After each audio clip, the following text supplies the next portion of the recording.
কম সম্পদ নিয়ে স্বাধীন হওয়া অনেক দেশ উন্নয়নের চরম শিখরে পৌঁছলেও বদ্বীপ তা পারেনি। কারণ এখানে ৭১-এর পর যারাই ক্ষমতার মসনদে বসেছেন তারাই হয়েছেন লুটপাটের অংশীদার। ঘুষ দুর্নীতি তো আছেই, সাথে ড্রাইভিং সিটে থাকা মন্ত্রীদের অযোগ্যতার কারণে দেশ এগোয়নি, বরং পিছিয়েছে বহুগুণে। বিএনপি আর আওয়ামী লীগ জিয়া মুজিবের আদর্শের বুলি আওড়ালেও মূলত এসবের আড়ালে তাদের আদর্শ একটাই, লুটে পুটে খাওয়া। যে দল যখন ক্ষমতায় গেছে সে দলের শীর্ষ পর্যায় থেকে শুরু করে তৃণমূলের নেতাকর্মীদের ৯০ ভাগই চাঁদাবাজিতে জড়িয়েছে। চাঁদাবাজি ছাড়া তাদের আর কোনো পেশাই যেন নেই। ফলে খেয়াল করলে দেখবেন আওয়ামী লীগের পতনের পর তাদের বেশিরভাগ তৃণমূলের নেতাকর্মীরা আর্থিকভাবে অসহায়। বড় বড় নেতারা লুটপাট করে বিদেশে পালালেও পাতি নেতাদের ভাত খাওয়ার মতো পয়সাটাও নাই। কারণ এদের টাকা কামানোর একমাত্র পথ ছিল চাঁদাবাজি, চাপাবাজি, দখল, দালালি, ছিনতাই, ডাকাতি, এসব। ঠিক একই কাজ করছে বিএনপি। ১৭ বছর না খেয়ে থাকা অভাবে দিন কাটানো তৃণমূল এখন চাঙ্গা। তাদের বড় বড় নেতারা প্রকাশ্যে চাঁদাবাজিকে উৎসাহিত করছেন। জাকির খান, রবিউল ইসলাম নয়ন, সাইফুল আলম নীরবদের মতো চাঁদাবাজরা দাপিয়ে বেড়াচ্ছেন গোটা দেশ। ক্ষমতায় গেলে এসব চাঁদাবাজির পরিমাণ কতটা বাড়বে তা বলাই বাহুল্য। আওয়ামী লীগ বিএনপি করা বেশিরভাগ নেতাকর্মীদের আপনি জিজ্ঞেস করলে তারা মুজিব কিংবা জিয়াউর রহমানের আদর্শ কি তা বলতে পারবে না। কিন্তু যুগের পর যুগ এসব দল করে যাচ্ছে একই দল। কারণ একটাই, দল ক্ষমতায় থাকলে আরামে চাঁদাবাজি করে রুটি রুজির ব্যবস্থা করা যায়। এক্ষেত্রে দেশে ব্যতিক্রম একমাত্র দল জামায়াতে ইসলামী এবং ইসলামী ছাত্র শিবির। যুগ যুগ ধরে তিলে তিলে যারা গড়ে তুলেছে শত শত আর্থিক প্রতিষ্ঠান, যেখানে কর্মসংস্থানের সুযোগ তৈরি হয়েছে লাখো লাখো তরুণের। যোগ্যতা অনুযায়ী কাজ করছেন তারা। জামাতের আর্থিক প্রতিষ্ঠানগুলোর মধ্যে ব্যাংকিং খাতে ইসলামী ব্যাংক, স্বাস্থ্য খাতে ইবনে সিনা, সমুদ্রপথে কেয়ারি সিন্দাবাদ, মিডিয়ায় দিগন্ত টিভি, শিক্ষা খাতে international Islamic university, Manarat international university সহ বিভিন্ন প্রতিষ্ঠান গড়ে উঠেছে, যা মূলত সম্ভব হয়েছে দলটির শীর্ষ নেতা মীর কাশেম আলী মিন্টুর একান্ত প্রচেষ্টায়, যাকে বলা হতো বিজনেস আইকন। জামাতের তৃণমূলের তাই চাঁদাবাজি, টেন্ডারবাজির প্রয়োজন পড়েনি কখনোই। সামনে দল ক্ষমতায় আসলেও পড়বে না। যোগ্যতা অনুযায়ী তারা এসব প্রতিষ্ঠানে চাকুরির ব্যবস্থা করেছে, মেধাবীদের উচ্চশিক্ষার জন্য স্কলারশিপে বিদেশে পাঠিয়েছে। দল ক্ষমতায় না থাকলেও অসহায় জীবন পার করতে হয়েছে এমন নজির জামাতে খুবই কম। যদিও জুলুম নির্যাতনের কারণে ঘর ছাড়া বাড়ি ছাড়া হতে হয়েছে বেশিরভাগের। জামাতের মতোই শিক্ষা খাতে বহু প্রতিষ্ঠান গড়েছে শিবিরও। ফোকাস, রেটিনা, কনক্রিটের মতো প্রভাবশালী প্রতিষ্ঠানগুলো তাদেরই। তাই ছাত্রদল, ছাত্রলীগের মতো চান্দাভাই, ফাও খাওয়া নেতার তকমা তাদের গায়ে লাগেনি কখনোই। শেখ হাসিনা এসব বুঝতে পেরেছিল ২০০৯ সালেই। তাই একে একে ধ্বংস করতে থাকে জামাতের অর্থনৈতিক ও প্রাতিষ্ঠানিক শক্তির নিদর্শনগুলোকে। জামাতের অর্থনীতির ভিত্তি গড়ে দেয়া মীর কাশেম আলী মিন্টুকেই শেষ করে দেয় শহীদ করার মাধ্যমে। গত এক যুগে ইসলামী ব্যাংকসহ গুরুত্বপূর্ণ সব প্রতিষ্ঠানগুলোর নিয়ন্ত্রণ হারিয়ে ফেলেন জামাত নেতারা। দেশের সবচেয়ে লাভজনক জনপ্রিয় ইসলামী ব্যাংকের টাকায় এতটা লুটপাট চালানো হয় যে শেখ হাসিনার পতনের সময় তা হয়ে ওঠে সবচেয়ে দুর্বল ব্যাংকগুলোর একটি।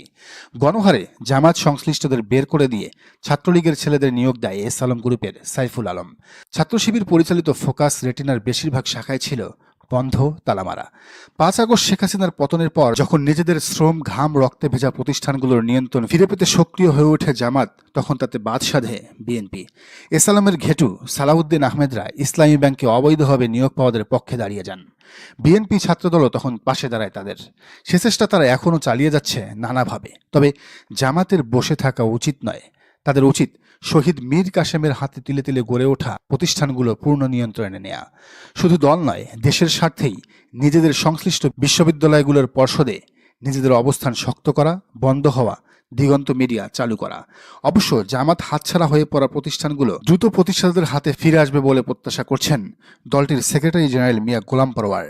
তিনি বলেন, ঈর্ষাপরায়ণ ও পরশ্রীকাতর হয়ে করায়ত্ত করে ধ্বংস করার জন্য এসব প্রতিষ্ঠানে দখলদারিত্ব প্রতিষ্ঠা করেছিল আওয়ামী ফ্যাসিবাদীরা। এখন ফ্যাসিবাদী যুগের অবসান হয়েছে। আমরা আশা করি সেসব প্রতিষ্ঠান দখলমুক্ত হয়ে প্রতিষ্ঠাতাদের হাতেই ফিরে আসবে। তিনি আরও বলেন, এসব প্রতিষ্ঠান গড়ে তোলার মূল উদ্দেশ্য একটাই, ইসলামী আদর্শে বিশ্বাসী কল্যাণকর রাষ্ট্রের মডেল তৈরি করা। যেমন ইসলামী আদর্শের ভিত্তিতে জাতি গঠনে স্বাস্থ্যসেবা কেমন হতে পারে, অর্থনীতিতে ইসলামী আদর্শের ভিত্তিতে সুদবিহীন ব্যাংক বা আদর্শ মানুষ গড়ার জন্য আদর্শ শিক্ষা প্রতিষ্ঠান কিভাবে তৈরি করা যায়, এগুলোর মডেল তৈরির স্বপ্ন থেকেই মূলত প্রতিষ্ঠানগুলোর সৃষ্টি। জামাত নেতাদের প্রতিষ্ঠিত প্রতিষ্ঠানগুলোর মধ্যে বৃহত্তম হল ইবনে সিনা ট্রাস্ট। এই ট্রাস্টের অধীনে স্বাস্থ্যসেবা বিষয়ক বিভিন্ন লাভজনক প্রতিষ্ঠান রয়েছে। এর মধ্যে অন্যতম হচ্ছে ইবনে সিনা হাসপাতাল, Ibne Sina pharmaceuticals, Ibne Sina diagnostic and consultation centre, Ibne Sina medical college. Ibne Sina ফার্মাসিউটিক্যালসের কয়েকটি সাবসিডিয়ারি প্রতিষ্ঠান গড়ে তোলা হয়েছে। এগুলো হচ্ছে the Ibne Sina API industry, the Ibne Sina natural medicine, the Ibne Sina polymer industry ও Ibne Sina consumer products limited. Mir Kasem আলীর নেতৃত্বে 1983 সালে প্রতিষ্ঠা করা হয় ইসলামী ব্যাংক। যদিও ইসলামী ব্যাংকের 63% মালিকানা ছিল মধ্যপ্রাচ্যের 13টি প্রতিষ্ঠান। এমনকি বাংলাদেশ সরকারেরও 5% মালিকানা ছিল ব্যাংকটিতে। এছাড়া এদেশীয় উদ্যোক্তাদের মধ্যে জামাত ঘরানার প্রতিষ্ঠান Ibne Sina trust, Bangladesh Islamic centre, Islamic research bureau ও বাইতুস্বর ফাউন্ডেশন। ইবনে সিনা ট্রাস্টের প্রতিনিধি হিসেবেই মীর কাসেম আলী সহ জামাত সমর্থিতরা ইসলামী ব্যাংকের চেয়ারম্যান ও পরিচালক হতেন। আবার ইসলামী ব্যাংকের মালিকানায় গড়ে তোলা হয়েছিল ইসলামী ব্যাংক হাসপাতালও। ইসলামী ব্যাংক ছাড়াও কেয়ারি গ্রুপেরও প্রতিষ্ঠা করেছিলেন মীর কাসেম আলী মিন্টু। এ গ্রুপের অধীনে আছে অন্তত 10টি প্রতিষ্ঠান। এর মধ্যে সমুদ্রপথ সেন্ট মার্টিন যাওয়ার প্রথম জাহাজ কেয়ারি সিন্দাবাদ একটি। এছাড়া ফুয়াদ আল খতিব ফাউন্ডেশন, রাবেতা আল আলম ইসলামী সহ বিশ্বের বহুজাতিক বিভিন্ন দাতব্য এনজিওর তহবিলের অর্থ বাংলাদেশে আসত মীর কাসেম আলীর মাধ্যমে। যদিও মীর কাসেম আলীর মৃত্যুদণ্ডের পর এনজিওগুলোর কর্মকাণ্ড স্থবির হয়ে গেছে। জামাত পুনরায় এসব প্রতিষ্ঠান সচলের পাশাপাশি নতুন প্রতিষ্ঠানও গড়ে তোলার চেষ্টা চালাচ্ছে, যে সময়ে বিএনপি সারা দেশে চাঁদাবাজির রাজত্ব প্রতিষ্ঠা করছে। তাই জামাত আমির এবং সেক্রেটারি জেনারেল খুব আত্মবিশ্বাসের সাথেই বারবার ঘোষণা দিচ্ছেন, জামাত ক্ষমতায় এলে কোনো তরুণ যুবক বেকার থাকবে না। পড়ালেখা শেষ করেই প্রত্যেকেই চাকরি পাবে যার যার যোগ্যতায়। এই গ্যারান্টি জামাত দেওয়ার পর যদিও বিএনপি ট্রোল করে, তবে আওয়ামী লীগের মতো তারাও জানে কেবল জামায়াতই পারবে এদেশকে বেকারত্বের অভিশাপ থেকে চিরতরে মুক্তি দিতে।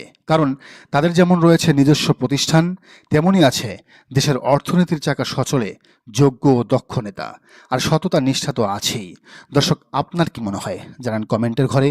আর এই চ্যানেলে নতুন হলে অবশ্যই সাবস্ক্রাইব করে বেল আইকনটি বাজিয়ে রাখুন।